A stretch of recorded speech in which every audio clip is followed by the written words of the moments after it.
Hello viewers, my self doctor Mehar Afreen. आज के video में हम आपसे पीसीओडी के बारे में बात करेंगे कि पीसीओडी क्या होता है और उसके सिम्टम्स क्या होते हैं और ये पीसीओएस से कैसे अलग होता है, इन दोनों में क्या डिफरेंस होता है। आज हम इसी टॉपिक पे आपसे बात करेंगे। पहली चीज जो होती है पीसीओडी का मतलब होता है पॉलीसिस्टिक ओवेरियन डिजीज और पीसीओएस का मतलब होता है पॉलीसिस्टिक ओवेरियन सिंड्रोम।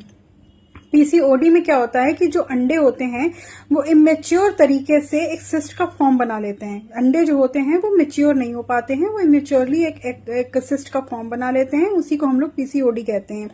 लेकिन जो पीसीओएस होते हैं, पीसीओएस एक ग्रुप ऑफ डिजीज होता है। ये एक तरीके का पूरा मेटाबॉलिक डिसऑर्डर होता है जो एंडोक्राइन सिस्टम में होता है, तो इसको हम लोग पीसीओएस बोलते हैं। पीसीओडी में जो पेशेंट्स को जो सिम्टम्स आते हैं वो ये होते हैं कि उनका जो पीरियड्स होते हैं वो बहुत इरेगुलर होते हैं, उनके पेट में दर्द रहता है, उनको मोटापा चढ़ जाता है, एक्ने होने लगते हैं उनके फेस पे, तो ये सब पीसीओडी के सिम्टम्स में आते हैं।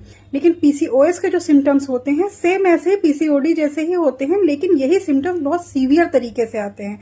मतलब उनके जो पीरियड्स होते हैं वो भी इरेगुलर होते हैं, उनको पेट में दर्द बना रहता है, उनके जो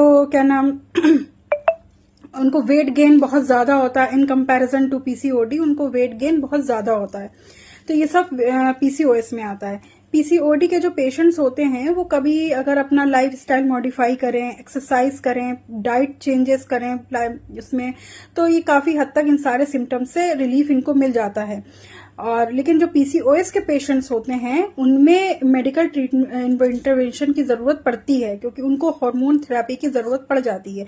क्योंकि इनमें क्या होता है कि जो हार्मोन डिसबैलेंस होते हैं उनमें कई बार जो मेल हार्मोन होता है एंड्रोजन वो बहुत ही हाई हो जाता है, जिसकी वजह से उनको हर्सुटिज्म मतलब एक्ने होने लग जाते हैं फेस पे। ये सारी दिक्कतें उनको फेस करनी पड़ती हैं।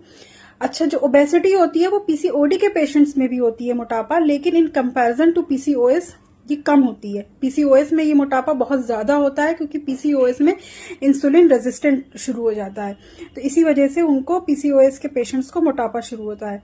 अच्छा, जो फर्टिलिटी होती है वो पीसीओडी के पेशेंट्स में इन कंपैरिजन टू पीसीओएस भी फेस करनी पड़ती है, पीसीओडी के भी पेशेंट्स को इनफर्टिलिटी।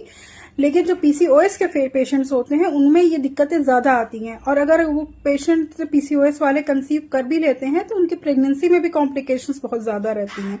जैसे कि उनको आगे चल के डायबिटीज होने का खतरा रहता है, उनको आगे चल के हाई ब्लड प्रेशर का भी रिस्क रहता है पीसीओएस के पेशेंट्स को। कभी कभी क्या होता है कि पीसीओडी वाले पेशेंट्स को भी हार्मोन थेरेपी की जरूरत पड़ती है, लेकिन हार्मोन थेरेपी से इनकी जो गांठें होती हैं वो पूरी तरीके से रिजॉल्व हो जाती हैं। लेकिन जो पीसीओएस वाले पेशेंट्स होते हैं इनमें मेडिकेशन की जरूरत ज्यादा पड़ती है, ये लॉन्ग टर्म दवाइयां लेते हैं और इनमें थोड़ा सा जो सिम्टम्स होते हैं वो ज्यादा सीवियर आते हैं।